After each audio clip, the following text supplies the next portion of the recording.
Good morning. Good morning, Mr. Rush. Thank you very much for joining us today. It's a pleasure and honor to have you here. You're in the embassy in Ottawa. Yes, sir. It's the embassy based here in Ottawa. It's a pleasure. Thank you very much for inviting me to speak at this important event. We highly appreciate your contribution and lifelong service to the issues of non-proliferation and the nuclear disarmament, Mr. Rush. It's a great honor to work with you and to cooperate, and thank you for your support of Kazakhstan Initiative for the Global Alliance of Leaders. Good morning, gentlemen. Good morning, Mr. Cesar. Thank you. Thank you for joining us today. Thank you for having me. It's a great pleasure, sir. How are you today? Thank you. Very good. It's okay. an important event, and on the eve of, I think, the day against the nuclear tests, August 29th, we think Indeed. it's very timely event. Absolutely, and always great to see my great friend, Doug Roach. Good morning, Cesar. As always, morning, Doug. I had the opportunity to visit your beautiful country a few years ago, and yeah, made a very positive impression on me. It's very interesting. Great to know. It was the architecture in Astana, which I guess is now Nur Sultan.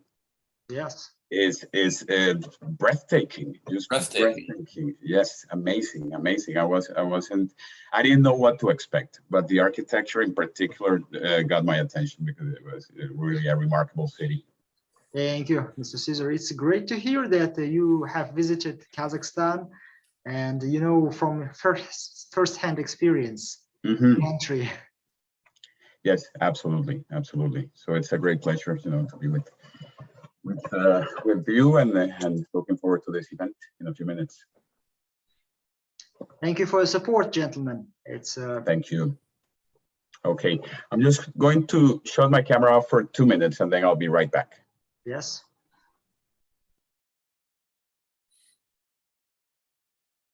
This year, Mr. Rush, as you may know, it's pronounced Roach. Roach, Mr. Roach. Yes. Sorry for misspelling your name. That's fine. It's Irish descent, not French. Oh, Irish. It's great to know. Regarding this Global Alliance Leaders project, we are working on this project and continuing. Unfortunately, due to the coronavirus situation, the ceremony of Nazarbayev Prize was scheduled to be held offline, but right now, due to the difficult situation with coronavirus, it has been postponed for some time. Ms. Mason, yes, thank you. Great to see you today. Thank you very much for the support. See you too. Hopefully, you'll just hear me. I don't know if Doug, I guess you don't know the world of webinars. My building announced suddenly that today they will be testing the fire alarm. I have begged them not to do it between 10 and 11:20, but if they do and I'm talking, I'm going to have to say, and Mr.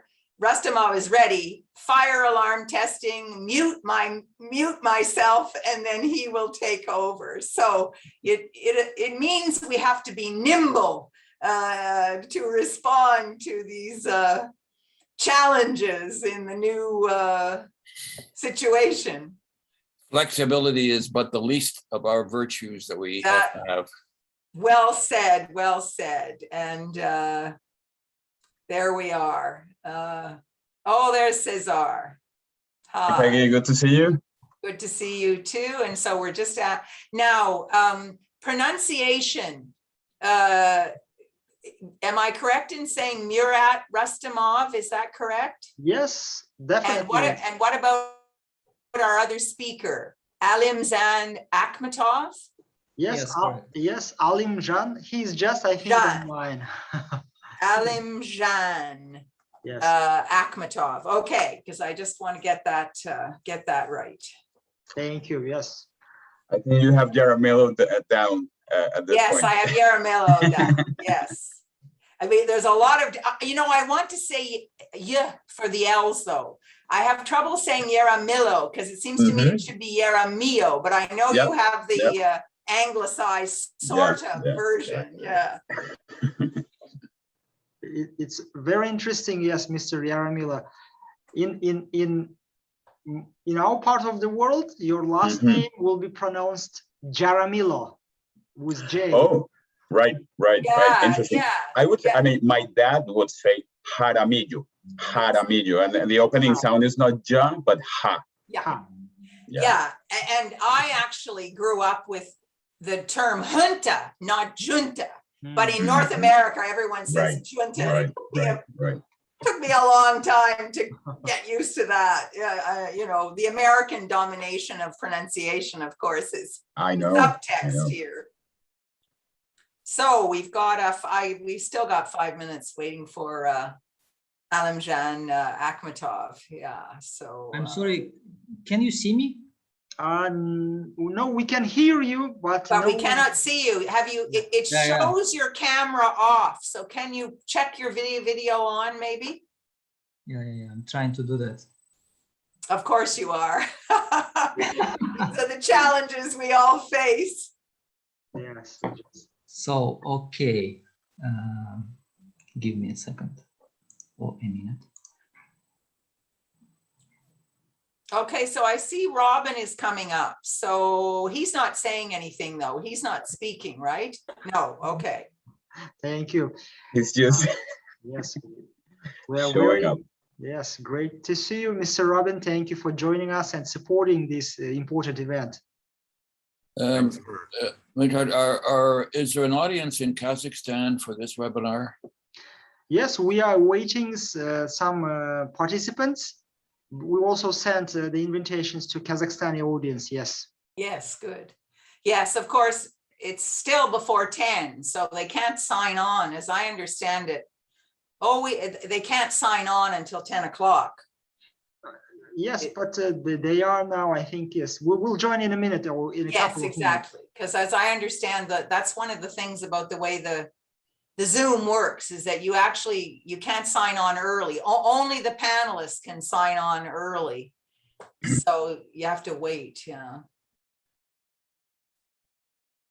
So all of the folks here, I've been telling the others, but I'll tell you, Cesar and Alemjian Akmatov as well. In the vagaries of the world of webinars, my building advised me very recently that they're testing fire alarms today.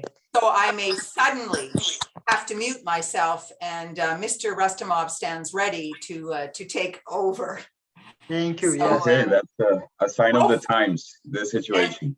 It's extraordinarily loud. I actually will have to put earplugs on in order to stay in. It's designed to get you to leave immediately. So hopefully that won't happen. They've got the entire day. Please leave us alone for an hour and a half. But it just adds a bit of excitement. Yes, I think we will be able to maybe to avoid the interference, and we hope that yes, there will be no extra sound or interference from outside. Yes, we hope so. So I didn't realize, Mr. Rustemov, that okay, so everybody is going to be, there'll be several rooms, no doubt, but people are all going to be visible on screen. Is that right? Yeah, it's not the webinar option, Peggy, if that's what you mean, where you see only the speakers. Yeah, okay, now the audience. Here, I think everybody will be. Yeah. Okay, the complication there, the complication with this format, and I will have to remember to repeat it over and over, is that every single person but the speaker must stay muted. Otherwise, it interferes with the sound quality and background noise and on and on. So every so often I will, and I can send messages to people in chat as well to ask them to mute, but people forget. And actually right now I see, I'm going to ask everybody to do that. So that means I'm asking you, Phyllis Creighton, please mute. And my alarm's just gone off here. I better mute my alarm.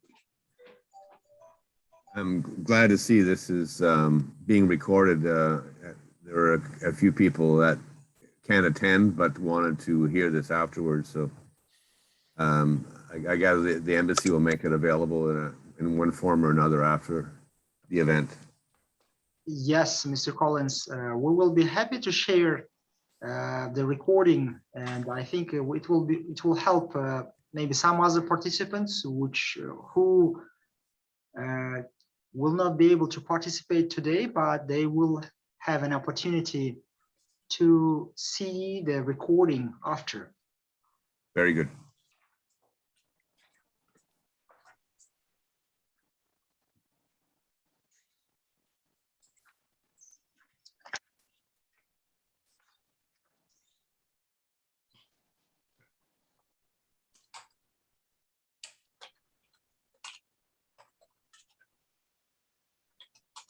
Mhm.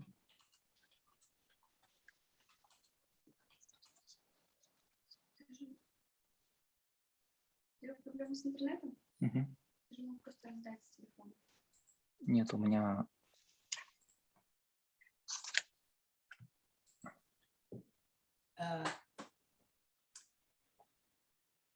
Yes, welcome, Pierre. I wonder if I could ask you to mute your video, audio. We're asking everyone except the speaker to mute their audio. Oh.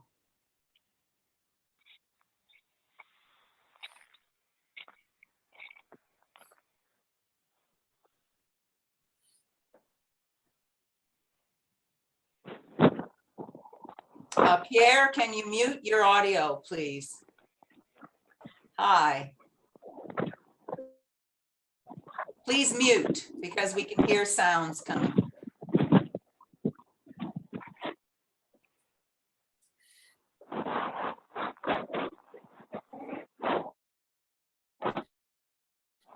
Doug, you need to mute too.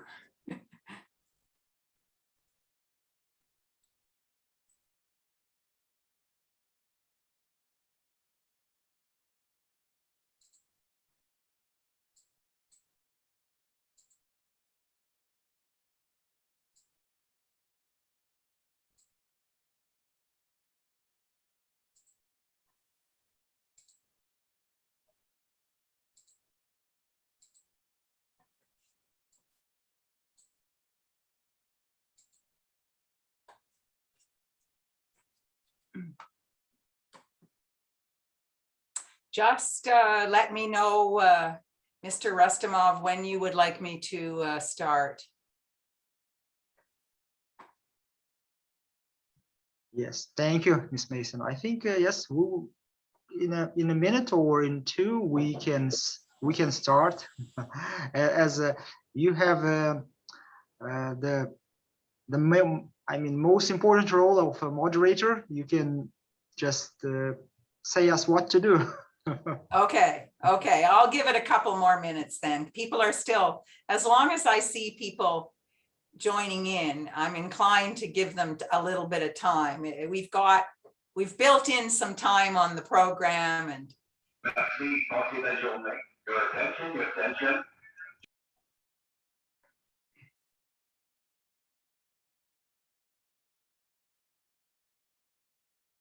Is that your fire alarm, Peggy? pardon me? Is that your fire alarm being announced? No, that's not. But Earl Turcott, I can't tell if you're muted or not. Please mute. No, if my fire alarm comes on, believe me, you will all know it immediately. There'll be no, it's right outside my office door, so it's deafening.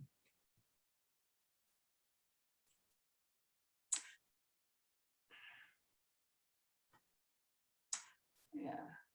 Okay, well, I think we can start, and hopefully others will join us as we go along.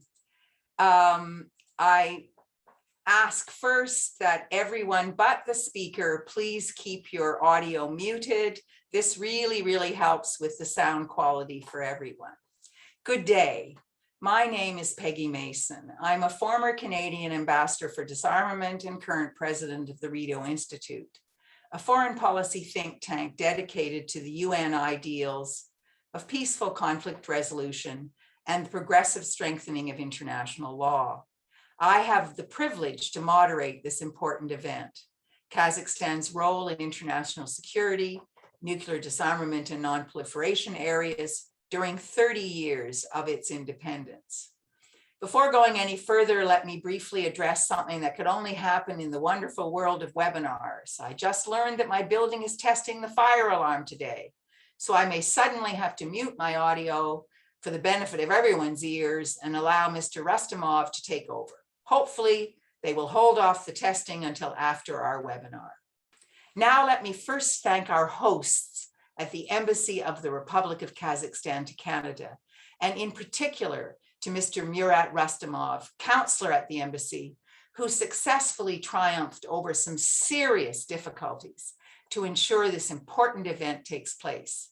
And thank you also to our event co-sponsors, the Canadian Network to Abolish Nuclear Weapons, the Rideau Institute, and Project Plowshares. Let me next pay tribute to Kazakhstan for its tireless efforts since achieving independence 30 years ago in support of nuclear disarmament, as you will hear in more detail from Mr. Rustemov. Speaking next, let me just say now that it was due to the persistent efforts of Kazakhstan that a UN General Assembly resolution established 29 August each year as the International Day Against Nuclear Tests beginning in 2010. I personally had the great privilege and honor to speak at the conference Building a Nuclear Weapon-Free World in Astana, the capital of Kazakhstan, in August 2016. This conference brought together distinguished parliamentarians, prominent diplomats, and disarmament experts, as well as religious leaders and civil society representatives. The conference was personally presided over by the then president of Kazakhstan. We also visited the former Soviet nuclear weapons test site at Semipalatinsk to commemorate the 25th anniversary of its closing, of the then 25th anniversary. Now let me turn to very brief intros of our list of distinguished speakers here today. I must be brief in order to allow some time for audience questions after the presentations. Mr. Murat Rustemov, counselor at the Kazakhstan Embassy to Canada and key point person for this event, is our first speaker. Educated in Russia, the US, and Kazakhstan, he is a specialist in international relations, as well as an English interpreter, and will offer opening remarks. The Honorable Douglas Roach, member of the Order of Canada.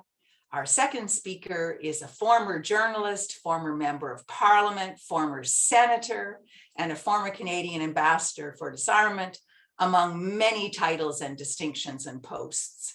He is the author of 23 books on building the UN vision of common security for all peoples and all nations, and an eloquent and tireless advocate for nuclear disarmament within Canada and globally.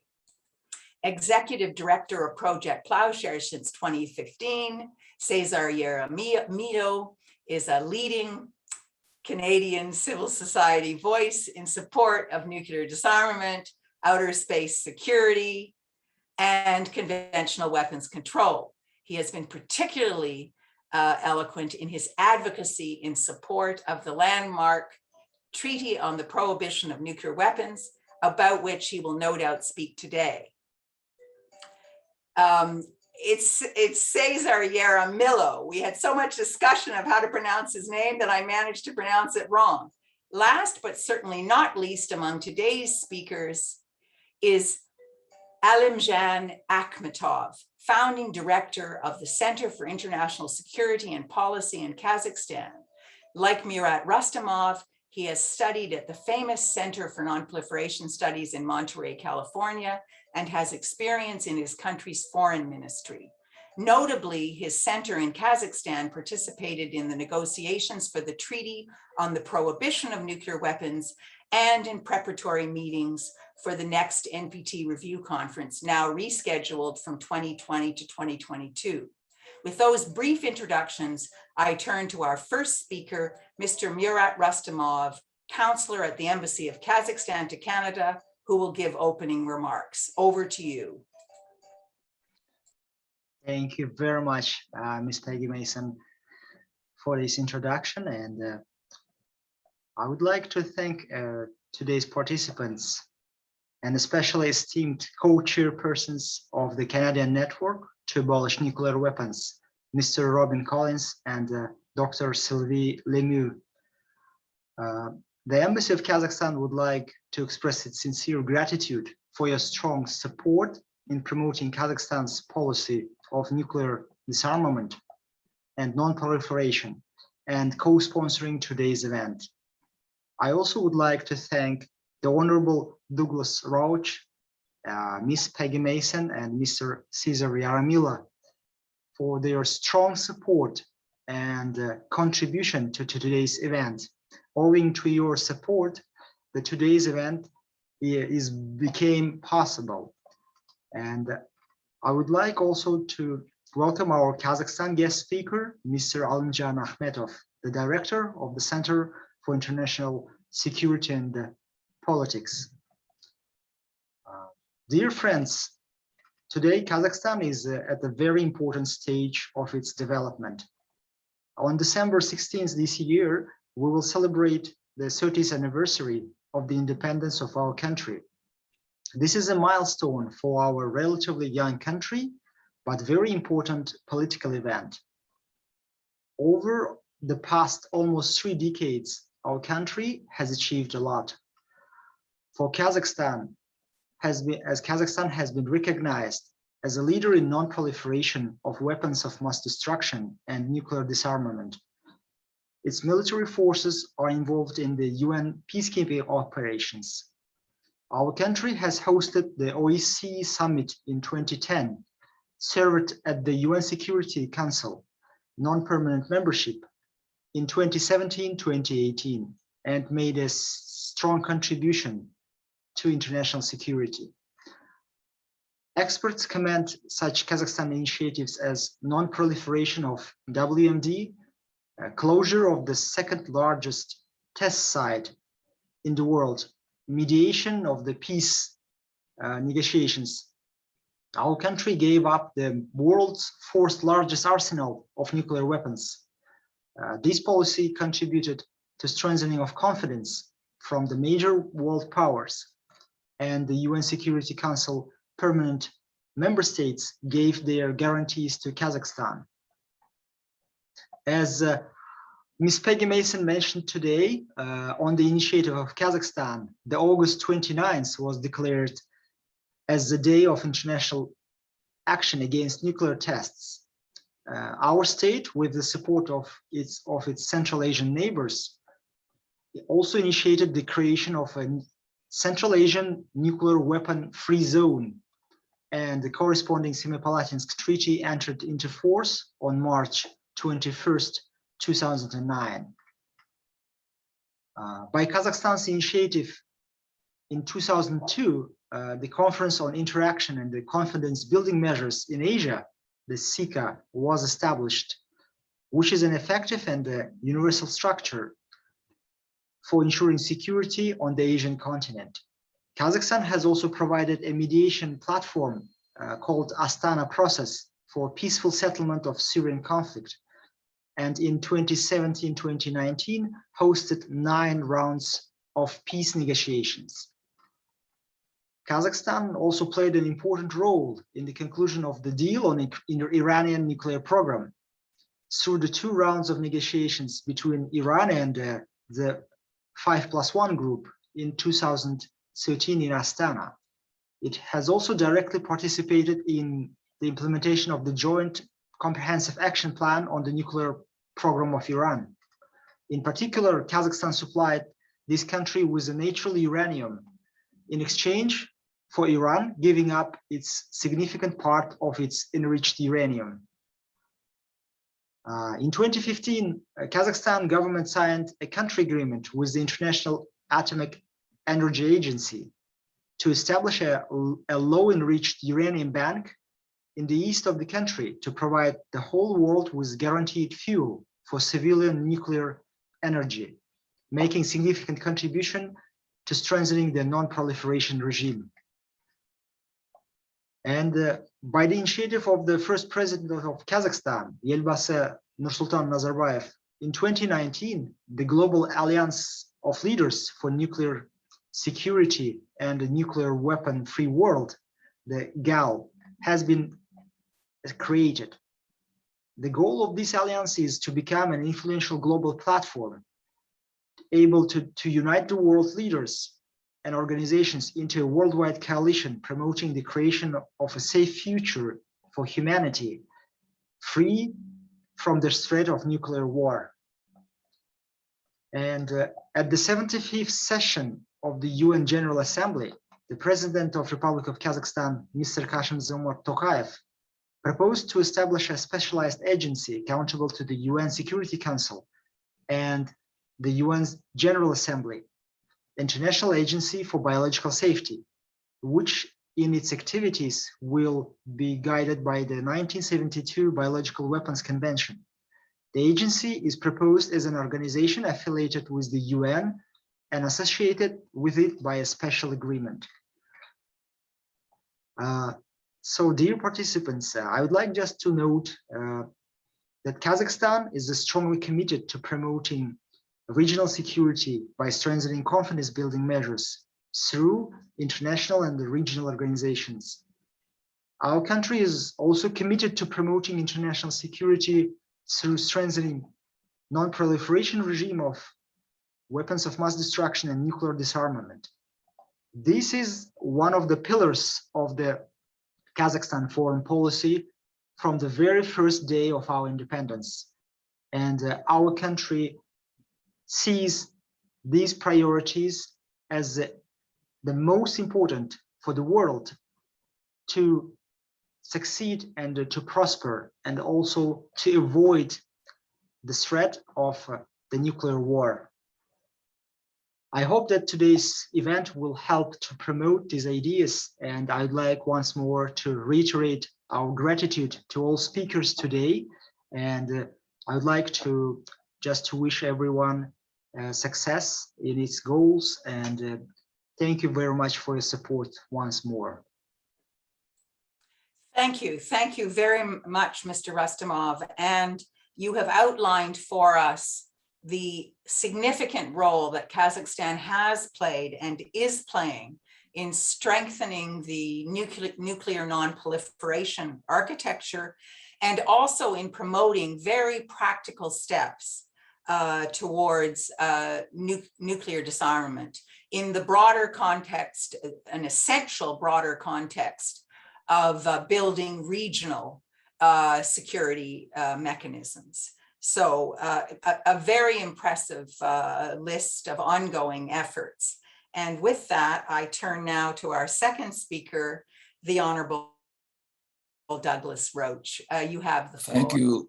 Thank you very much. And I'd like to send special greetings and congratulations to the government and the people of Kazakhstan. The role of Kazakhstan in advancing nuclear disarmament issues is now well established. And as I saw myself when I was present in Kazakhstan for the conference that Peggy referred to a moment ago, also although it's been closed now for many years, the testing site at Semipalatinsk remains a warning and testimony to the whole world of the immense dangers and suffering to humanity that is caused by nuclear testing. Kazakhstan's role, particularly in advancing the Central Asia nuclear weapons-free zone, has been remarkable, and also now its leadership in advancing a global nuclear dialogue at this fraught moment in history is timely and much appreciated. And I hope that this webinar, and that I congratulate the embassy, the Kazakhstan Embassy in Ottawa for advancing. Hope that this webinar can advance that global nuclear dialogue. Now, I'd like to, in these brief remarks, put them under three general headings. First, the strategic dialogue that has now been started between Russia and the United States. Second, the Non-Proliferation Treaty. And third, the Treaty on the Prohibition of Nuclear Weapons. First, the strategic dialogue that was announced by Presidents Biden and Putin at their recent summit could hardly come at a more opportune time, because the modernization of nuclear weapons that has been going on now for a number of years has increased vastly the risks to all of humanity from use of nuclear weapons. The Undersecretary General of the United Nations, Ms. Kamitsu, said recently that the risk of use of nuclear weapons is higher now than it has been in many decades. And it is the perpetual modernization of nuclear weapons by all the states that have them, all 9 states, 13,000 weapons, apparently not enough, and the enrichment of the killing power of the nuclear weapons is a blight on humanity. And while we hold the United States and Russia up foremost, because they do have 95% of all the nuclear weapons, we cannot forget the modernization that's also going on by China now and the United Kingdom, and not to mention the other members of this infamous nuclear club. Before he was elected, Joe Biden, in his quest for the presidency of the United States, said, "I will work to attain a nuclear weapons-free world." Well, let us hold his feet to the fire in this aim, because the circumstances of the world now, in which there are multiple emergencies that have produced a chaotic situation in the world, need a special attention on the centrality of what it is that is increasing tensions among the major powers of the world, and into that mix, one inserts immediately the continuation of the nuclear weapons race. In fact, as many are now saying accurately, a new nuclear arms race has started. This is this cannot be tolerated in a world that is trying to come together on human rights and recognizing that all problems are interlocked, and that the animosity that has been displayed, particularly by the major powers toward one another at this turning point in history, is not only a lost opportunity for raising up humanity, but it increases the dangers and the tensions and the suffering of many people. So nuclear weapons, although it is not in the news as such as climate change, rightly is in the news, and the coronavirus and the whole Afghanistan problem, nuclear weapons cannot be forgotten. And thus, I congratulate President Biden and President Putin in starting the strategic dialogue between their two countries. The nuts and bolts, the smaller type meetings under the framework of the dialogue have already started, and they are moving in what has been described as at least a positive direction. But that is not enough. And it is not enough for those two countries only to be in dialogue, for indeed the responsibility for ridding the world of nuclear weapons and addressing their dangers relies with all states, whether they actually possess nuclear weapons or not. And thus, I think we should pay attention at this moment to what the Stockholm Initiative has done. The Stockholm Initiative is composed of a mix of countries that have tried to recognize the impasse that the two major powers have been at for some time and how they need help. And the Stockholm Initiative has called for a high-level conference on nuclear risks. Since Canada and Kazakhstan are both members of the Stockholm Initiative, this is an opportunity for both countries, both leading middle power countries that have spheres of influence and the ability to inject political will into the international mix. Both countries, Kazakhstan and Canada, need to utilize their civil society memberships and components much more than they are doing. For indeed, the development of public opinion, the development of a pressure on the political decision-making processes needs to be enhanced, and that it has been done in the past, needs to be done in the future, and it's critical at this moment to the elevation of the role of civil society in advancing government policies to make this strategic dialogue between the United States and Russia a global concern. I come now to the Non-Proliferation Treaty. As many of us recognize, it's been a victim of, among other things, the coronavirus. And so it's now been put off until the review has been put off until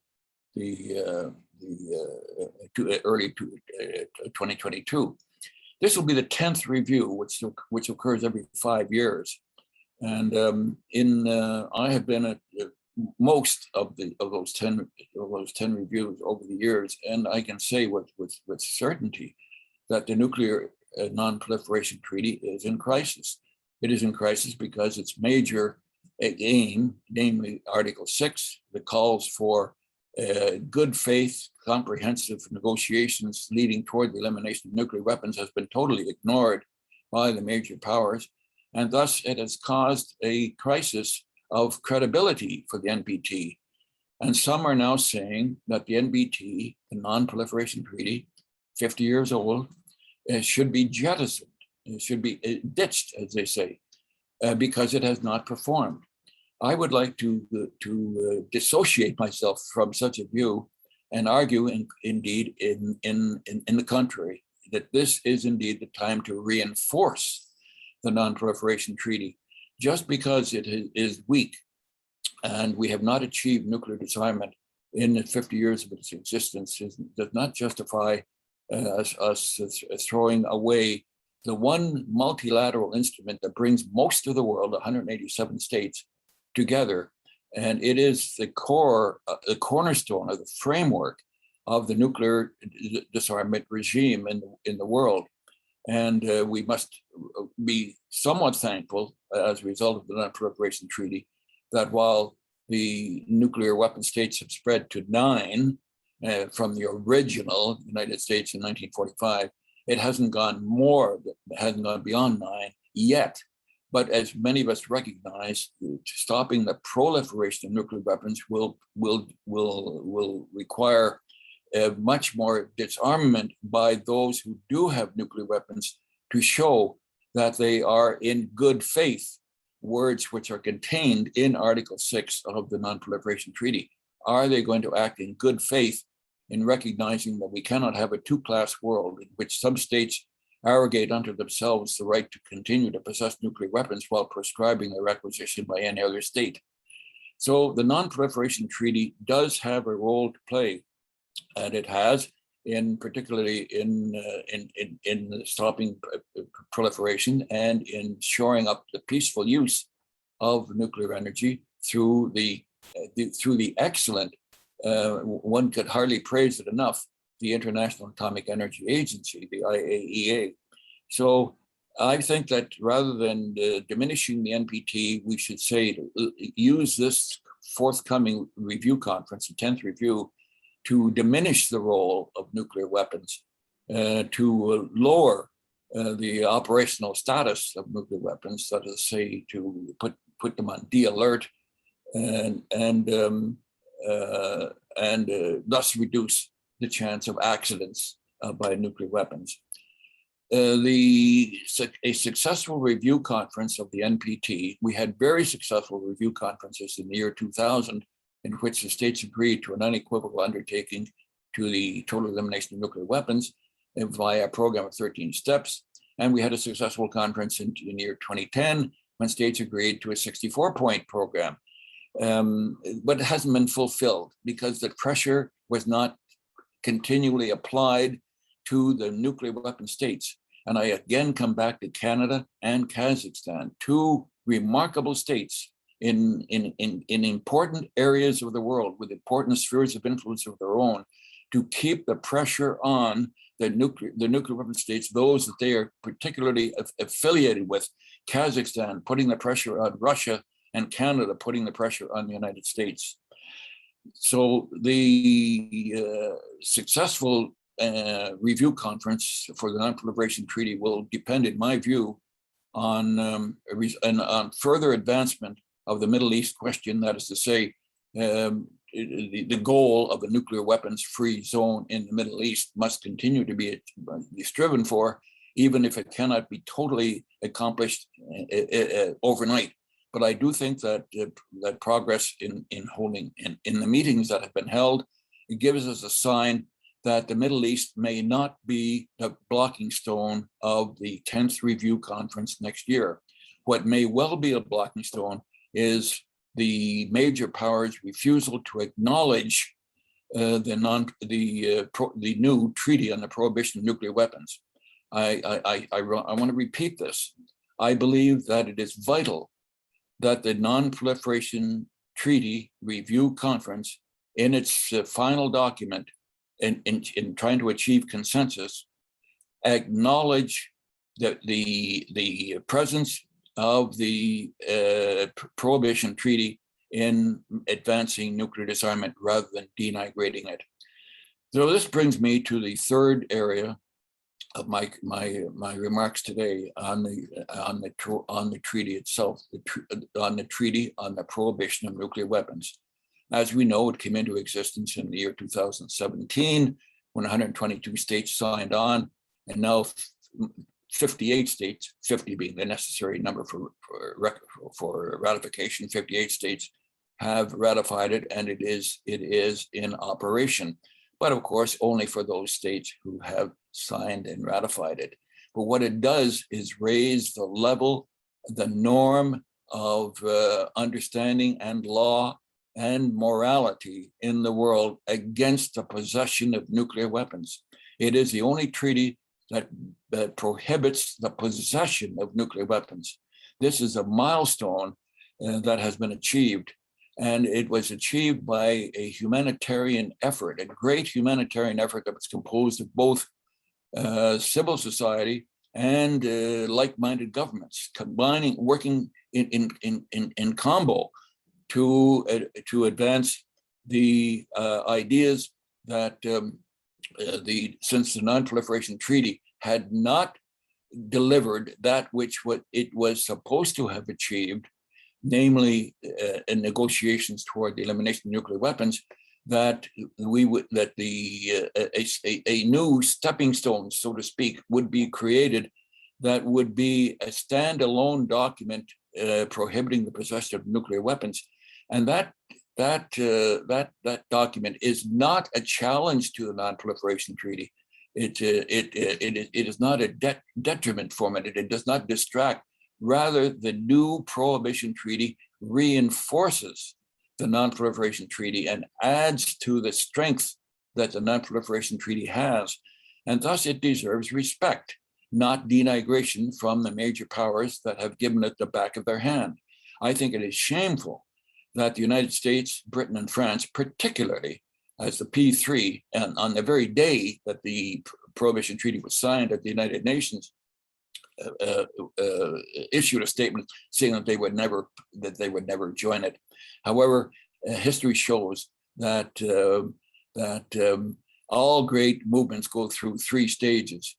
First, they're ridiculed by the establishment. Second, they're vigorously objected to, and third, then it becomes part of political thinking. When we're now on stage two, in which there is vigorous objection to the Prohibition Treaty, but that's why it deserves not only respect from all states, but it deserves political action. And I come back and I close on the note now with Kazakhstan and Canada that together and with other associated countries, raising their level of action and activity in the international arenas. We cannot have these isolations, these silos in which people of like mind are speaking only to each other.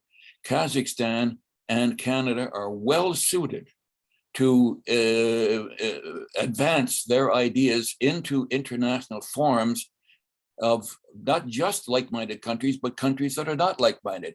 What is diplomacy all about? Diplomacy is not about taking our friends to lunch. Diplomacy is about dealing with our opponents and indeed our enemies. So we need to stop denigrating people, denigrating countries, and find common bonds with them. That goes for all aspects of nuclear disarmament today. So I hope that the Prohibition Treaty can have a successful meeting, and that certainly Kazakhstan will be there because it's a member, and Canada should attend the meeting as at least an observer state. So we need more and vigorous action by civil society to raise the hopes again of people who justly deserve a nuclear weapons-free world. Thank you very much. Thank you. Thank you very much, Doug. I'll ask you to mute again your microphone, and I'll launch right in. We've gotten a little bit behind in our schedule, so I'll launch right into my comments now. I want to thank again our hosts at the Embassy of the Republic of Kazakhstan to Canada and to our co-sponsors. In the brief time that I have, I want to focus on rising nuclear dangers and what Canada must do now to turn the tide away from ever increasing nuclear armaments to meaningful nuclear disarmament. And, you know, learning now the range of impressive things, or being reminded of the range of impressive things that Kazakhstan has done and is doing, you know, Canada, get on with it. There are so many negative developments, but I want to focus on the action-reaction dynamic, this pernicious cycle of activity described recently by two Federation of American scientists as the negative feedback loop that propels nuclear arms racing, using the example of China. Satellite imagery has recently revealed that China is building two new nuclear missile silo fields. Bear in mind that the current estimate of Chinese nuclear warheads is 350, with an operational number believed to be in the low 200s. If the new silos being constructed were all outfitted with warheads, and we don't know if that would happen, the potential number would amount to 875, a significant increase of China's current numbers, and raising questions about Chinese continued adherence to its long-standing minimum deterrence policy. But also bear in mind, as Doug Roach has reminded us, that this new potential total of Chinese nuclear warheads is still dwarfed by the nuclear stockpiles of the USA and Russia, each of whom operate stockpiles close to 4,000 warheads. What is motivating this Chinese buildup? A combination of factors are likely in play, including, first and foremost, their desire to ensure the survivability of their nuclear retaliatory capability. China is concerned that its current missile silos are too vulnerable to US or Russian attack. Bear in mind that the essence of the theory of nuclear deterrence, which I abhor, but which we must understand if we are to change it, is that each side maintains enough nuclear weapons to ensure the survival of enough of them to launch a devastating counterattack in the event of a first strike. So each side is deterred from launching a first strike by the certain knowledge that it will face a devastating counterattack. This strategy has been dubbed mutually assured destruction, or MAD. And as Doug Roach has also pointed out, you know, if they really wanted to be true to this logic, they wouldn't need the number of nuclear weapons that they currently have and are seeking more. all the 9 nuclear armed states. A second key reason for the new Chinese buildup is likely overcoming the potential effects of US missile defenses so they do not undermine China's retaliatory deterrence capability. Both Russia and China have long been concerned with the absence of limits on US missile defenses. When the Bush administration decided to withdraw from the Anti-Ballistic Missile Treaty in 2002, officials from China and Russia explicitly stated that the treaty's demise would be highly destabilizing and that they would need to take steps to offset this perceived US advantage. By this, they meant they would have to consider building new and better offensive weapons to overwhelm missile defenses. Missile defenses completely undermine the logic, such as it is, of mutually assured destruction, since if they work, a big if, they undermine the other side's retaliatory capability, putting deterrence at risk and encouraging a preemptive nuclear first strike in times of crisis, the worst possible situation. We have already seen the negative effects on Russia-US strategic arms control as a result of the US withdrawal from the ABM treaty. Now we are seeing its potentially highly negative effect in propelling new Chinese offensive nuclear weapons development. Chinese nuclear modernization is also likely driven by the modernization programs of the United States in the trillions, India and Russia, the significant enhancement of the conventional forces of those countries and their allies, as well as potentially China's own ambitions about world power status and the perceived role of nuclear weapons therein. I mean, the USA and its allies have certainly made it clear that they think that nuclear weapons are an important measure of world power status. So the untold billions spent by the USA on nuclear modernization and missile defenses have played a key role in convincing China that it too must begin to significantly increase its nuclear arsenal. Can there be clearer proof of the utter disconnect between the US nuclear posture, which Canada supports, and the security of that country and its allies, and indeed the entire world? These latest actions by China demonstrate the terribly security undermining nature of the action-reaction dynamic that propels nuclear arms racing. NATO needs to stop reinforcing that negative feedback loop, and Canada can help. Canada needs to commit at a minimum to ensuring that nuclear de-escalation measures are part of the NATO review now underway of its nuclear doctrine. And I also strongly support Doug Roach's call for Canada to start promoting the Stockholm Initiative high-level conference on reducing nuclear risks. We also need to start speaking up about the terrible dangers of strategic missile defenses. They don't work most of the time. They can always be overwhelmed by cheaper and technically superior offensive systems, and they cost untold billions. But China and Russia have to guard against the possibility that someday they might work, and so the arms race continues. All Canadians listening today, let the federal election candidates know that you want Canada to start working for nuclear disarmament, not against it. Thank you very much. And with that comment, I turn now to our next speaker, Cesar Yeramillo. Perfect pronunciation, Peggy. Thank you.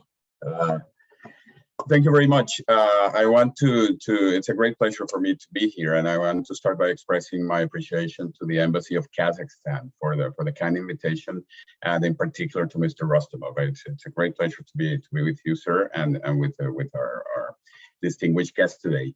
Also, a word of appreciation for my fellow panelists. You know, it's a tough act to follow after Senator Roach and Ambassador Mason, and also I'm very glad to see my good friend Alemjian, whom I first met in Astana in North Sultan, in I think it was in 2017. And it was a great experience to be in your country, and I want to congratulate you on 30 years of independence, and also on the very active role that Kazakhstan has had on the global nuclear disarmament and non-proliferation regime. So, and I say that because when I was in Kazakhstan, only this one time, I got the very clear impression that there was real investment on the part of the government of Kazakhstan on this matter of ridding the world of nuclear weapons. And this is a key point, not a minor point, because everybody says they want to see a world free of nuclear weapons. Everybody, Canada, the nuclear weapon states, the NATO members, everybody, but not everybody acts on it. So it is really encouraging to see the government of Kazakhstan acting upon its rhetoric and really trying to contribute, including around conversations around the multilateral fuel cycle, nuclear fuel cycle, etc. My comments today will be brief. I mean, the time will not suffice for this complex matter, and they'll be rather big picture, right, rather than getting too technical into the specificities. But I do have a couple of reflections about the context in which we're in, about the juncture that we find ourselves in, which is a bit distressing. And I think the signs aren't necessarily positive for those of us who care about the abolition of nuclear weapons. And we are indeed experiencing, I think, overlapping crises of different characters, of different dimensions, of different magnitude, whether they be related to public health for obvious reasons, thinking of the virus, or the climate emergency in the world, or security threats around the world. But I'm sure most or all of you have spoken with your peers and family members and colleagues and sensed this sort of despair, like the world sort of bursting at the seams. But despite that, I think there is in the nuclear field, a very concrete silver lining. And it is that the pushback is growing. And I think that it's showing signs of increasing in intensity, in sophistication, in persistence, in terms of putting their feet to the fire. Their feet, I mean the feet of the nuclear weapon states, to the fire, and really continuing the pressure for this ever urgent goal of nuclear abolition. And in this context, a related point that I want to make is my conviction that the primary obstacle at this moment to the abolition of nuclear weapons is political. It is not military, even though there are valid military concerns. It is not security related, even though there are valid security related concerns. But the primary ultimate obstacle to the pursuit of a world free of nuclear weapons today is ultimately a political vacuum. We have a political vacuum, and I say this while recognizing very important examples of leadership around the world, including from the Kazakhstan government and others. But I think we are not there yet. I think we need to see more political leadership, really, that is going to take us to a point where we have a real debate about the alternatives to nuclear deterrence, and alternatives to security based on nuclear weapons, what common security might look like, what a world really without nuclear weapons might look like.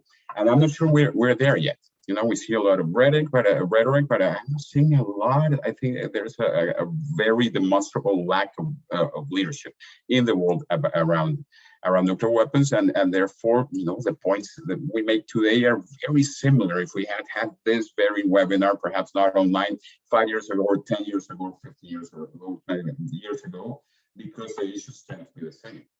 In fact, I remember as I speak that in Astana, the paper I presented was called 6 Misleading Arguments about the Treaty on the Prohibition of Nuclear Weapons.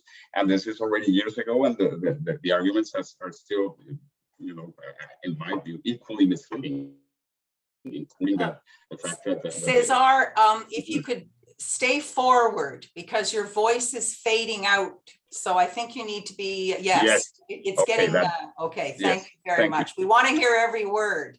Indeed.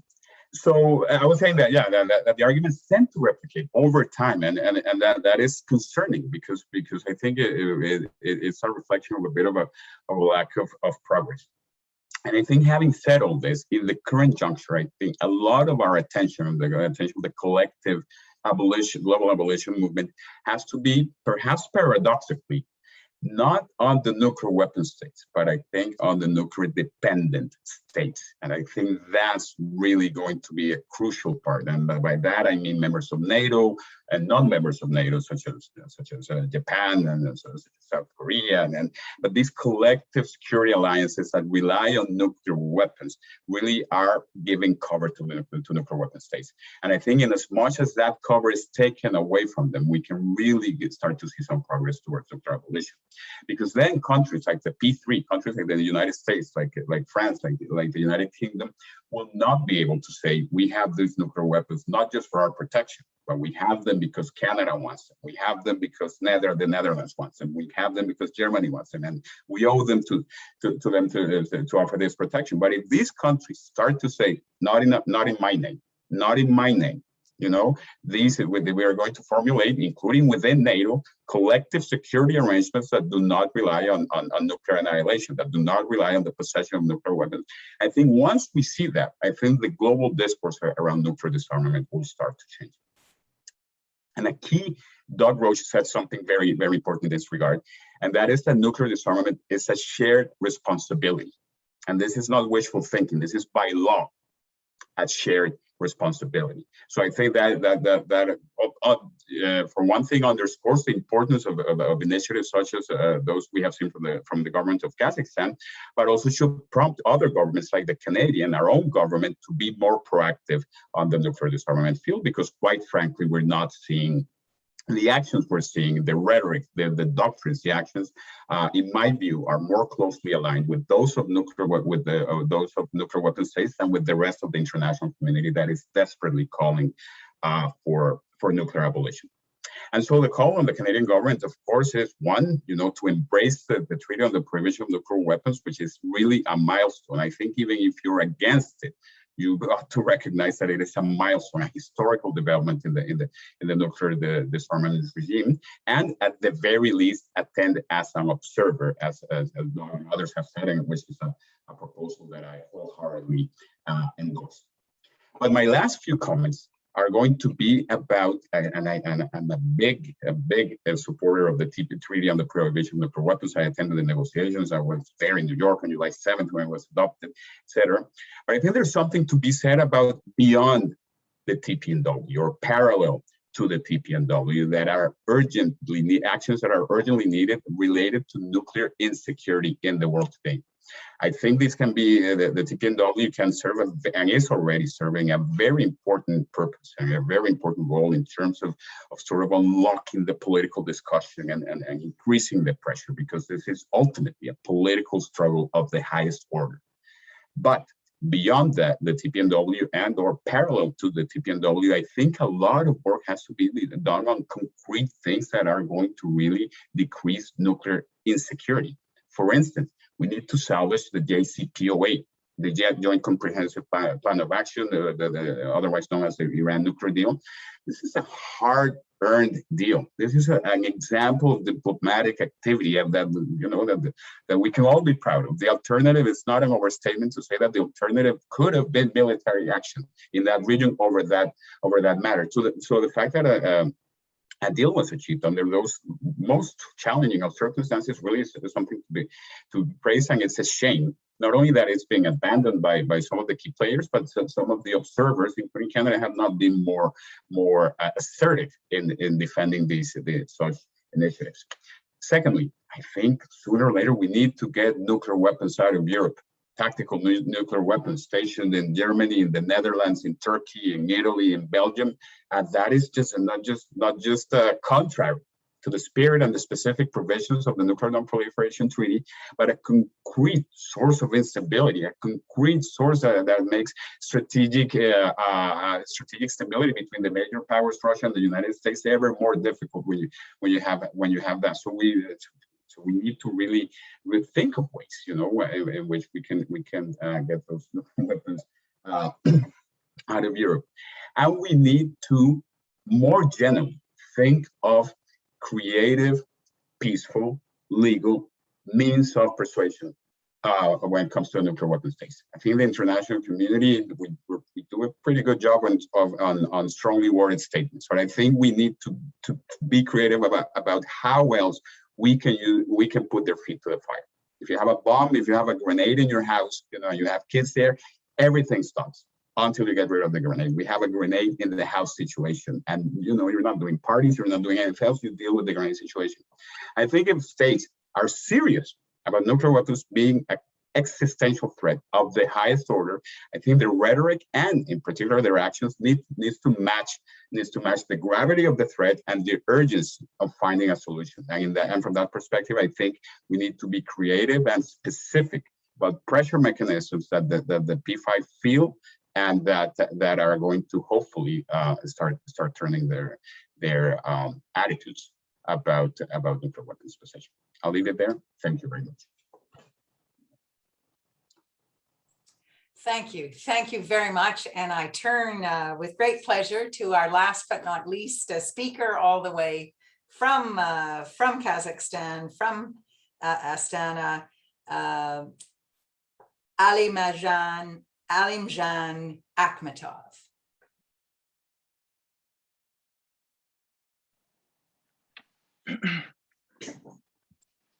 Hello. Do you hear me? Great. Thank you very much for, first of all, for the perfect pronunciation of my name. And first of all, let me thank the organizers, the Embassy of Kazakhstan in Canada, and personally Murat for inviting for this conference. And I'm glad to see old friends and you, Cesar.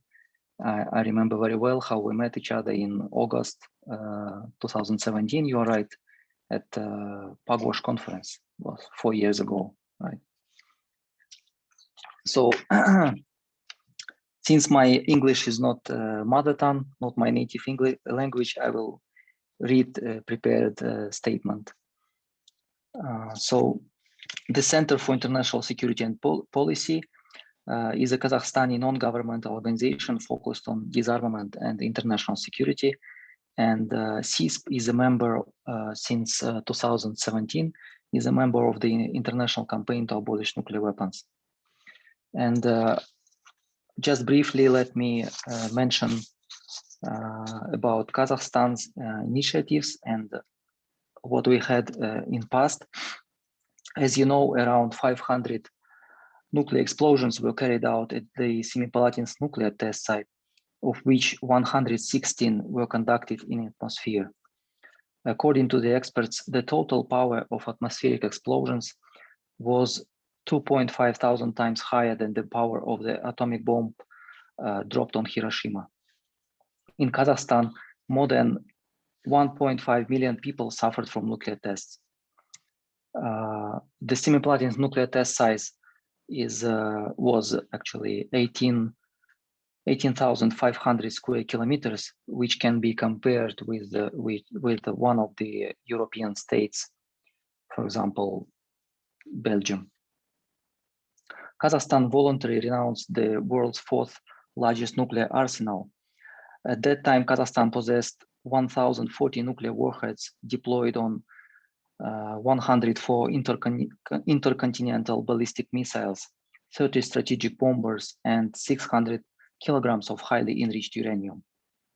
Subsequently, at the initiative of Kazakhstan in 2009, the UN declared August 29 as the day for the closure of Semipalatinsk test site as the International Day Against Nuclear Tests. And as Murat mentioned, in 2006 in Semipalatinsk, Kazakhstan, Kyrgyzstan, Tajikistan, Turkmenistan, and Uzbekistan signed the Treaty on a Nuclear Weapon-Free Zone in Central Asia, which entered into force in 2009. And in May 2014, 5 permanent members of the UN Security Council signed the protocol on negative assurances. And all these countries, except United States, ratified this protocol. Unfortunately, yes, only United States didn't ratify, and the perspectives is unclear if United States are going or not to ratify this protocol to the treaty. So let me briefly stop on key initiatives of Kazakhstan in the field of nuclear disarmament. First of all, of course, it's Project Atom, That was the initiative of the President of Kazakhstan in 2012. Kazakhstan launched an international ATOM project. ATOM is an acronym, if we can read as abolish testing our mission, where everyone can put their signature on the electronic petition calling on the leaders of states to ban nuclear tests. The next, which I wanted to mention, very important initiative is the Universal Declaration, which was initiated and tabled during the UN First Committee in 2015. The Kazakhstan resolution on the Universal Declaration was first adopted in 2015 and is adopted now on 3 years basis. And this year, hopefully, Kazakhstan will table it for the third time. The resolution marks the adoption on July 2017, the Nuclear Weapons Ban Treaty, which is the first international legal instrument to ban nuclear weapons. In addition, the Universal Declaration calls for complete elimination of nuclear weapons, calls for promotion of an atmosphere of confidence to ensure comprehensive and sustainable international security, expresses deep concern about the catastrophic humanitarian consequences of any use of nuclear weapons, calls on all states to create new nuclear weapon-free zones. In 2015-2017, Kazakhstan and Japan co-chaired at the CTBT under Article 14. For the first time within the framework of this mechanism to stimulate the entry into force of the treaty, Kazakhstan and Japan at the highest political level adopted a joint statement on the CTBT. Unfortunately, as you know, this agreement has not yet entered into force. And of course, as previous speakers, I cannot not mention the Treaty on the Prohibition of Nuclear Weapons. Kazakhstan took an active part in the negotiations of the UN member states on the development and approval of the Treaty on the Prohibition of Nuclear Weapons. The adoption of this treaty is a logical development and strengthening of Article 6 of the NPT. Kazakhstan signed the treaty on March 2017 and ratified it 2 years ago on August 29. We often see nuclear weapons as an abstraction. A person is designed in such a way and perceive information in such a way that in order to protect itself, the brain abstracts from what can cause pain. Many of us are fortunate we have not personally experienced the consequences of its use or testing. And if we think seriously, then we perceive nuclear weapons as something that exists somewhere far away, and even a nuclear apocalypse, if it can happen, then certainly not with us, as we believe for ourselves. And every one of us understand that experts, diplomats, government officials often goes deep in in papers, and we forget about people who personally suffered from nuclear tests or nuclear bombings. And recently I traveled, actually at the end of July, I traveled to the villages around Semipalatinsk. Now it's renamed as Semey. And I visited such villages as Znamenka, Karaul, Mostik, Chagan, Sarjal, Kainar, and interviewed people who are in 3rd and 4th generation who suffered from nuclear tests in Kazakhstan. And let me share with you shortly the story of family who lives in Karaul. It's approximately 150 kilometers from Semey. This family, they have currently 5 daughters. They had 6 daughters actually. Now they have 5 daughters. One daughter died as a child of unspecified bilateral pneumonia. Another daughter, her name is Nargis, and she's 2009. She was born in 2009, and when she was 3 years old, she was sick with jaw cancer, and she went through 3 years of chemotherapy. Now she's okay, but every year they have to travel to Astana to check her health. And of course, it's for this family, it's very expensive. Another youngest daughter, Kuralai, she's the youngest, and she was born in 2011. Now she's 10 years old, and she was born without 4 fingers on her left hand. Both of these daughters, Nargiz and Kuralai, they have the medicine reports that all these that their disease is caused by the consequences of nuclear tests. And their mother Bayan shared with me that her grandfather, who was born in 1922, he was one of the 40 people who were left in Karaul when the hydrogen bomb was tested in 1953. The rest of population was evacuated.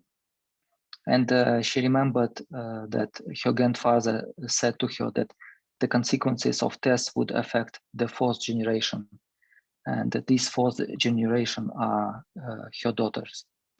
So I think these stories from people, personal stories, should give us inspiration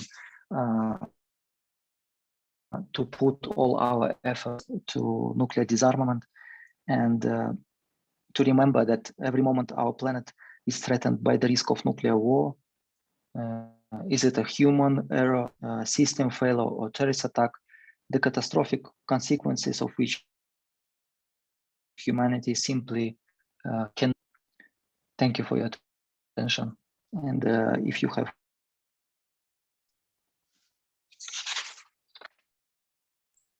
Thank you. Thank you very much for that presentation, and not only outlining, as Mr. Rustemov did, much of the work that Kazakhstan has undertaken, but also bringing it down to the human level, which I think is most welcome and very, very important.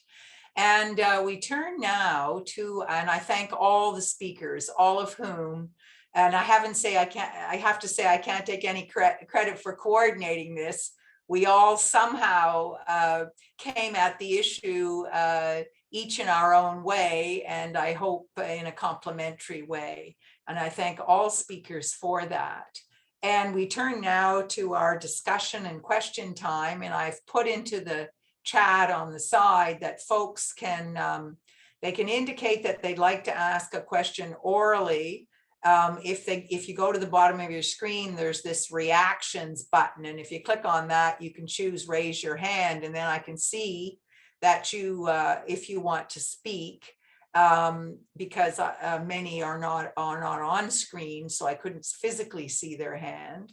But you can also just type into the chat function that you would like to raise a question orally, or you can type your question into the chat function and I can read it out. So 3 ways to do it. I see we already have one question from the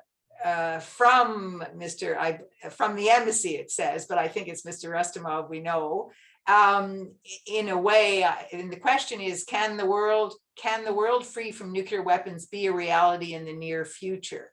What must be done primarily at first point to achieve this goal by governments and NGOs and civil society? And of course, in one way or another, all the speakers have been addressing this, but I think what the key point that the questioner is getting at is the first, if each speaker could perhaps identify a key step now that they think could be taken by governments, NGOs, civil society more broadly, those various actors or some of them. So I wonder if any of our speakers want to take that up, that question up. I don't, Doug, I see Doug Roach. Okay, Doug. Well, thank you very much. And thanks to all the speakers too who have enlightened us all on this subject. There are many actions that one would be tempted to enumerate a long list, but I'll just mention one as a centerpiece that can help us advance toward our goal of a nuclear weapons-free world. And that is to save the Non-Proliferation Treaty from further destruction and further damage.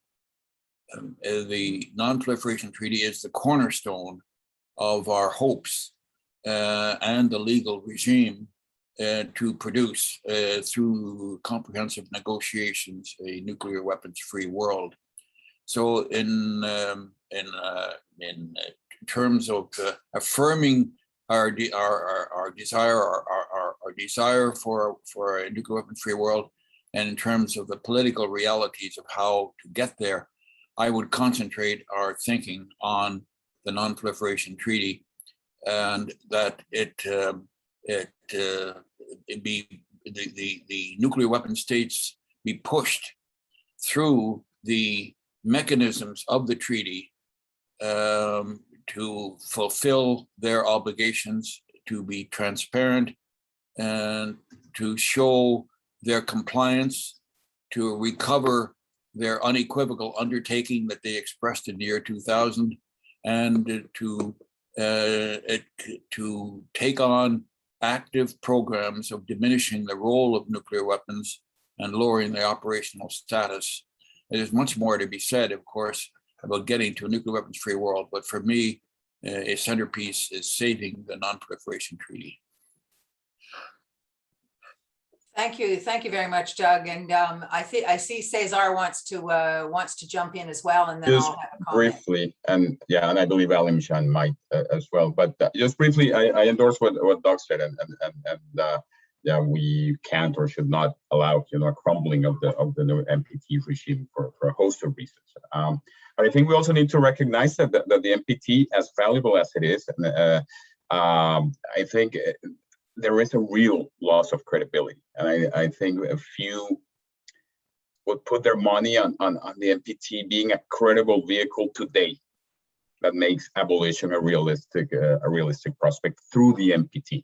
I mean, I think it could be, but as currently structured, interpreted, and implemented, there are real shortcomings that have led to an erosion of credibility. So I think we, rather than abandon it, and again, to endorse Doug, I think we need to buttress this regime and bring it back to compliance.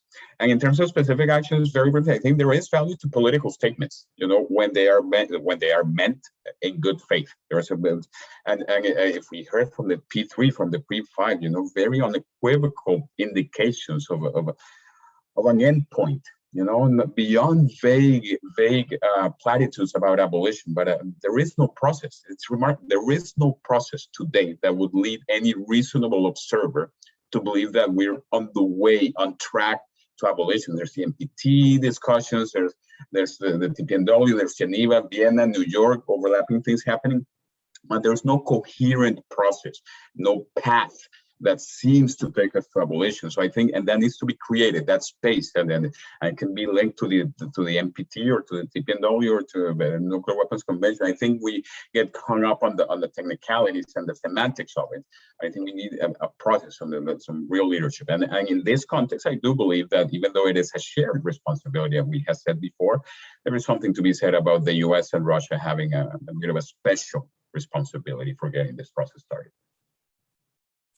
Thank you very much, Cesar. And before turning to Alemjian, so he can answer the question that's been posed to all the speakers, and from there I'll then go. I've got two other hands up, Bernie Regier and Earl Turcott, who want to pose questions. Before turning to Alemjian, I just want to say that I really support the comments made about needing to buttress the Nuclear Non-Proliferation Treaty. I mean, folks who are very rightly disappointed that it hasn't performed as we would have wanted on the nuclear disarmament obligation, please, please must understand that it is the cornerstone of the broader nuclear non-proliferation regime, doing a very good job of not stopping completely, but certainly greatly limiting horizontal proliferation. It's an essential precondition for any progress, meaningful progress on nuclear disarmament. And it has 191 member states. And as Doug said, I mean, the whole architecture is there for discussion. You know, we can't get the nuclear weapon states to do anything but hurl insults at the TPNW, but they have to appear and converse in the context of the Nuclear Non-Proliferation Treaty, which they themselves repeat over and over is the cornerstone of nuclear non-proliferation. So we really, you know, we have to buttress it. We have to strengthen it. And but I'll turn now. I don't see here on. Oh yes, there you are. I'll turn to Alemjian, please. You have the floor. Thank you. Well, it's a very deep question, but I think that the most important, as there is, you know, famous phrase that if you invest millions in education, then you wouldn't have to invest billions in military. So I think it's very important to invest millions in education and train new leaders how nuclear disarmament and disarmament itself is very important. And of course, the second step, I believe very much in the Treaty on the Prohibition of Nuclear Weapons, to make as much as possible for its universalization. At least we can have 100+ states which are already members of different nuclear weapon-free zones. For example, as I'm from Kazakhstan, I think Kazakhstan can push or encourage or invite our neighbor states in Central Asia to join TPNW, as we are part of nuclear weapon-free zone in Central Asia, and these states does not have any objections to join TPNW. So yes, this is my answer, short answer in two parts: education and promotion of TPNW. Thank you. Thank you very, very much for those comments. And thank you for raising the issue of education. This is one of the problems that we face, that at the end of the Cold War, foundations stopped funding development of expertise in nuclear disarmament. And now there is so little understanding. I mean, when I talk about nuclear deterrence and how the logic of it is not understood, and how the fact that nuclear weapon states are not even acting in accordance with that logic, that's not understood. You don't see that in media commentary and critiques. And we really need, you know, foundations thought the problem was solved at the end of the Cold War, but we really need, and governments, I agree with Mr. Akmatov, governments need to put money into this. We really, really need to start redeveloping expertise so that security alternatives can be offered. I now have hands up from 3. I didn't see who came first, so I'm going to go in this order: Ernie Regier, Earl Turcott, and Robin Collins. So turning to you first, Ernie. Great, thanks a lot, Peggy, and thanks to all of the speakers for a terrific and helpful seminar. I'd like to be interested in hearing Mr. Rustemov's comment on the Stockholm Initiative. I mean, Doug raised it in important ways. Cesar talked about the importance of political, the political vacuum currently. And I'm just wondering, and this is a question that should go to the Canadian government as well, but since you are here from the Embassy of Kazakhstan, I'm wondering, do you have a sense of the extent to which the Stockholm Initiative is going to be an activist presence in the NPT review conference, for example? Do you anticipate the initiative being actively involved as a group interested in influencing the outcome, or just how engaged do you think that the Stockholm Initiative will be as a collective?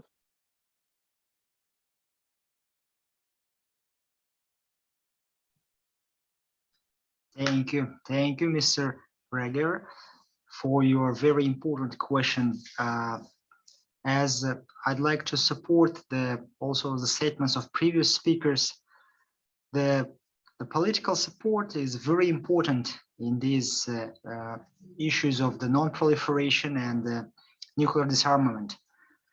And the Stockholm Initiative plays, I think, an incremental, very important role in promoting the NPT, and it's a collective efforts of like-minded countries.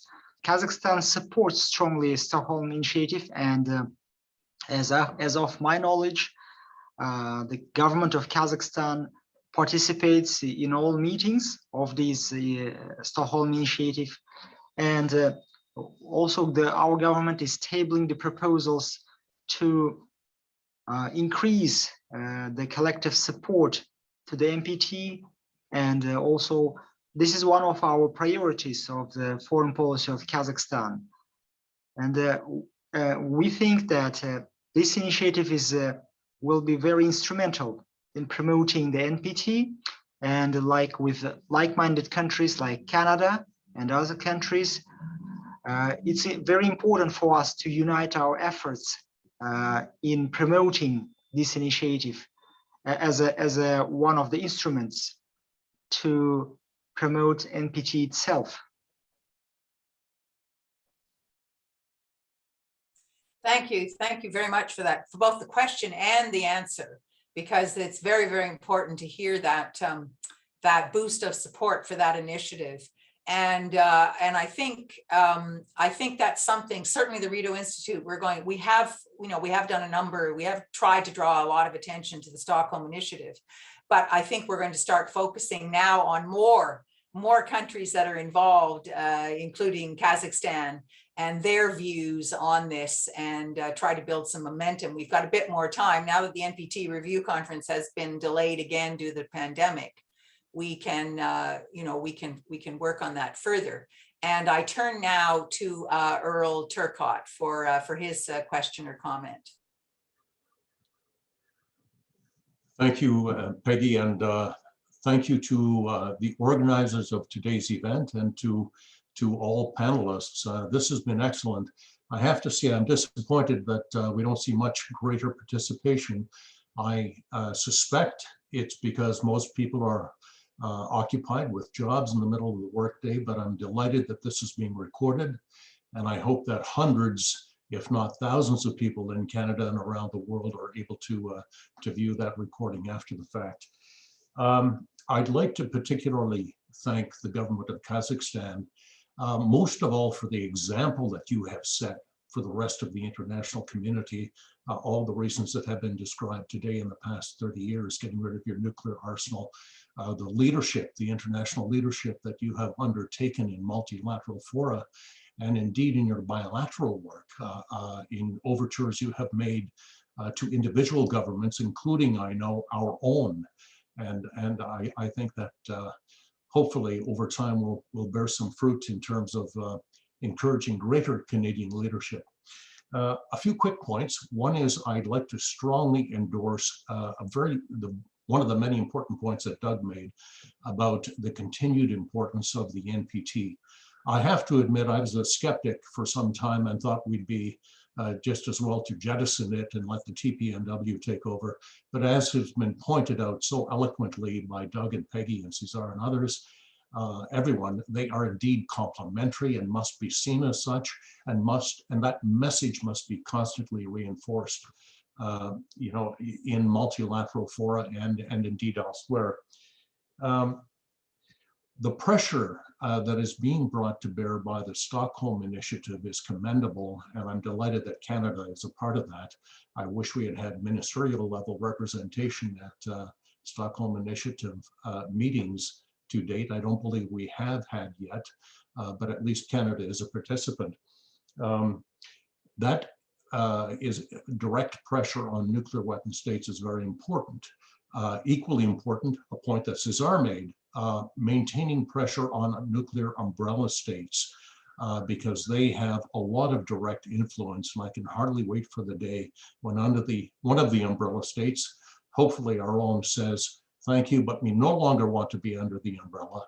We are going to become a party to the TPNW, and we would urge all of you nuclear weapon states and other partners to reconsider your position.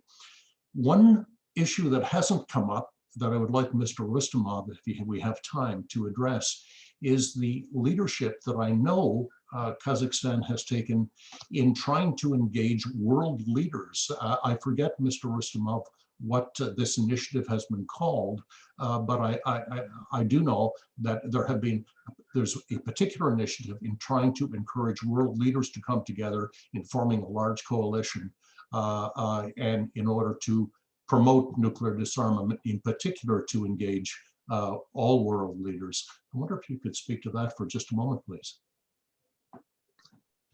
Thank you very much. Thank you very, very much, Earl. And I'll turn to Mr. Rustemov. And obviously, if Mr. Akmatov wants to add something as well, then we would welcome that. Thank you very much, Mr. Turcott and Ms. Mason. I'd like to express our sincere gratitude to Mr. Earl Turcott, also being a chairperson of the Canadian Network to Abolish Nuclear Weapons. The organization supported the initiative of Kazakhstan, the global alliance leaders for the world free of nuclear weapons. This is also the initiative of our first president of Kazakhstan, uniting the leaders.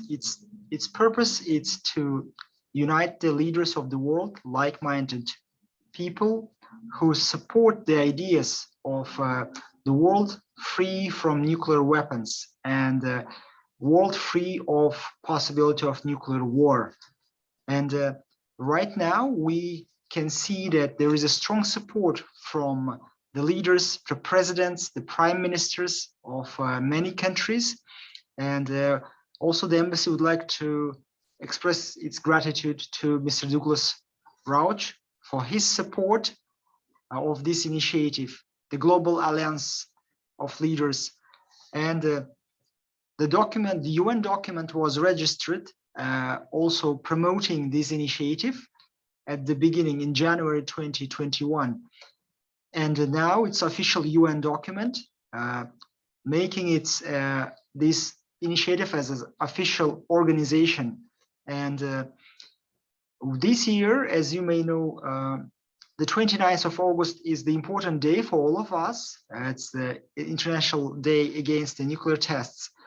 And annually, Kazakhstan, once in 2 years, Kazakhstan hosts a special ceremony of awarding the people who contributed most to the issue of nuclear disarmament and non-proliferation with the Nazarbayev Prize.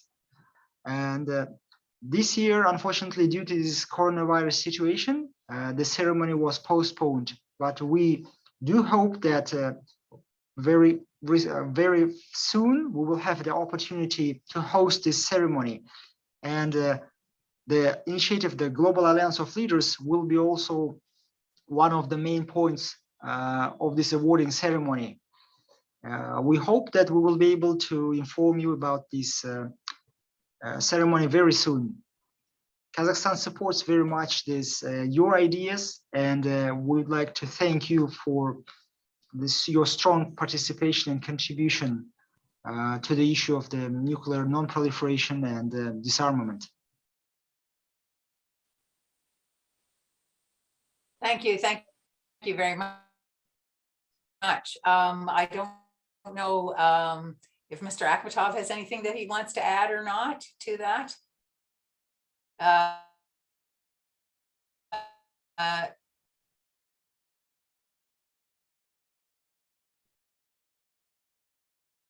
I think Murat answered very well. Earl's comment about shamefully attended meetings at the ministerial level yet, and that is true.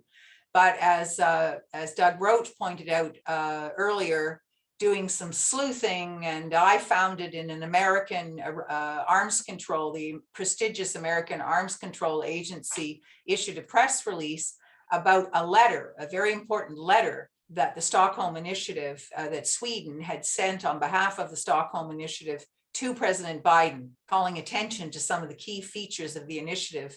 And in that American Arms Control press release, Arms Control Association press release, we Canadians found out that our foreign minister, Marc Garneau, had joined in the letter.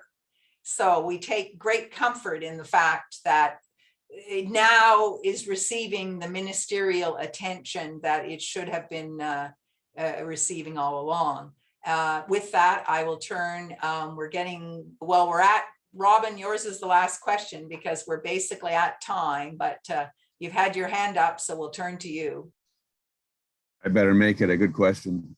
Thanks very much to all the speakers. I learned a great deal about Kazakhstan's participation in nuclear disarmament today.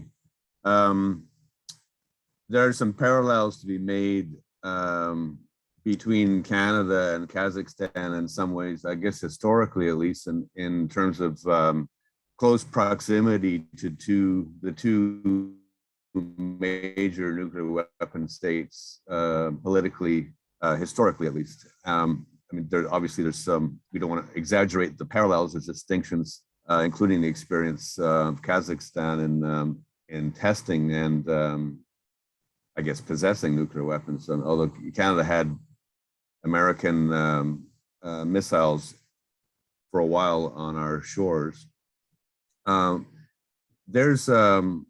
it's well known not only in Canada, but in Canada as well, that civil society and the public have been strongly opposed to nuclear weapons, to nuclear deterrence, in the 70 to 80% range, not unlike many other states. I mean, those are high numbers. Many states have high numbers, some states not as high. My question is, maybe lessons learned isn't the right phrasing, but the Kazakhstan government is ahead of the game, is up front, is a leading disarmament entity among states. The Canadian government has been up and down, currently not a leader on some levels. Is there any advice from Kazakhstan to civil society in Canada on what you did right, and maybe a reflection on activity of your civil society in terms of support for nuclear disarmament of the government? Thank you. Please, Mr. Rustemov, it's fitting that you have this question as the final question. Thank you. Thank you very much, Mr. Collins. I think my colleague, Mr. Alemjian Akmatov, will also support me in our statement that Kazakhstan experienced the very literally all the negative influences and the nightmares of testing of nuclear weapons and its consequences. We are still experiencing them in fourth generation, and the people who personally suffered from this nuclear weapon testing, they do remember, and they definitely recognize and all the consequences and the pressures of these nuclear tests. And from the very beginning, our very famous poet, Mr. Oljas Süleymanov, he initiated a very famous anti-nuclear movement. It's called Nevada Semipalatinsk, as you may know, from in 1990, if I'm not mistaken. And this was one of the first public actions to counter and to definitely make efforts to stop these nuclear tests, because for more than 50 years, I think the Kazakhstan experienced very, very strong influence and consequences of these nuclear tests. And from generation to generation, it built up, and this consciousness and awareness of this nuclear weapon legacy and these tests.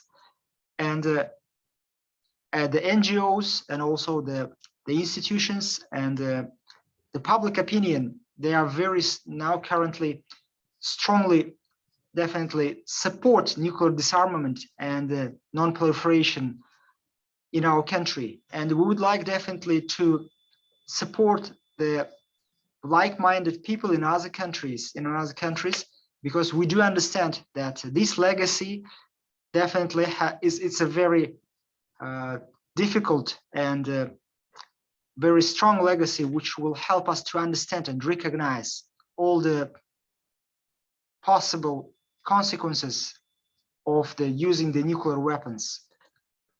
I think maybe my colleague Alemjian can also add as the head of the research center and possibly have his own opinion.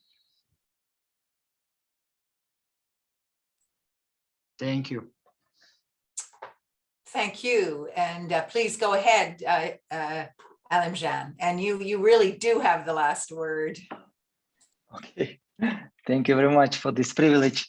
Actually, Mr. Robin Collins, good question, but it should be, I think this question should be on my side to you, because I think civil society in Canada much more developed than in Kazakhstan, since we got our independence only 30 years, and we also this year celebrate our 30th independence from Soviet Union. So our civil society is still, like, I think, developing and very young as an institution in modern Kazakhstan. Regarding the nuclear disarmament, and I think that me as an NGO, very much lucky that our government strongly supports nuclear disarmament, and I do remember that even you know that Kazakhstan is a part of Collective Security Treaty organization. I don't know if it's is it a correct parallel with the NATO, but I think NATO has more strong frames than this Collective Security Treaty organization. But nevertheless, I know that Kazakhstan strongly stands that not mentioning nuclear weapons as a means for collective security in this organization, because Kazakhstan stands against these weapons. And again, me as an NGO, I think I'm very lucky that my government stands for nuclear disarmament. As your situation is different in Canada, but I think I should ask you how to learn to develop NGOs as an NGOs in Kazakhstan than in Canada. But thank you very much for your question. Thank you very much for that. And I think, of course, the key point that I would want to note is that the leadership, you know, what we're learning from, and it's been mentioned by both respondents, you know, it's the leadership of government that's so vital and so important. And that's what we've got to work so hard at.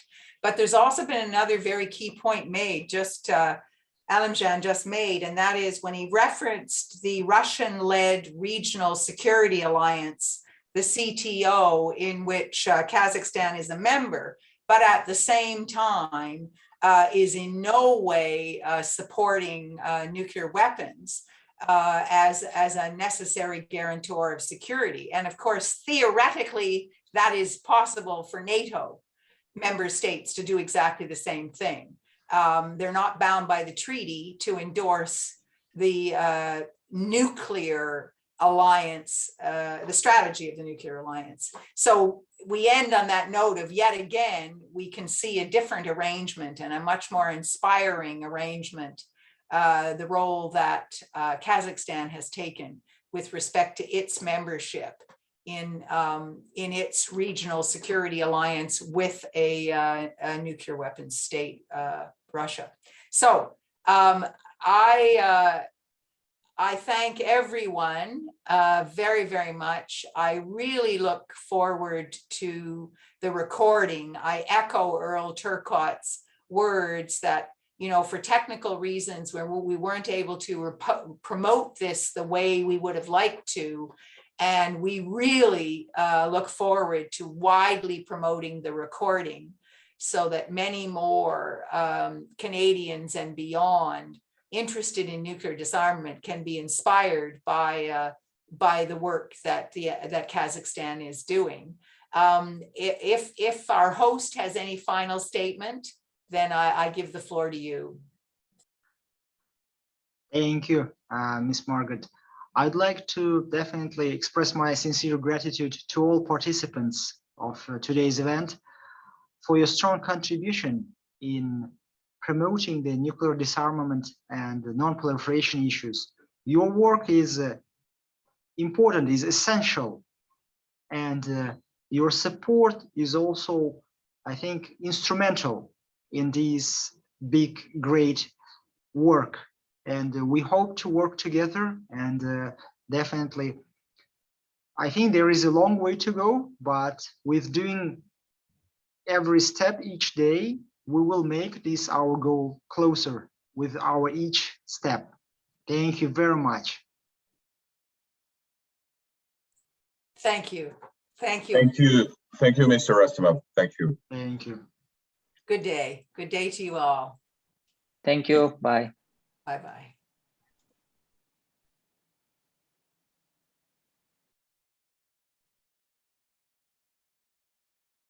Thank you very much, Ms. Mason, for your excellent moderating as today's event, moderating, and your contribution.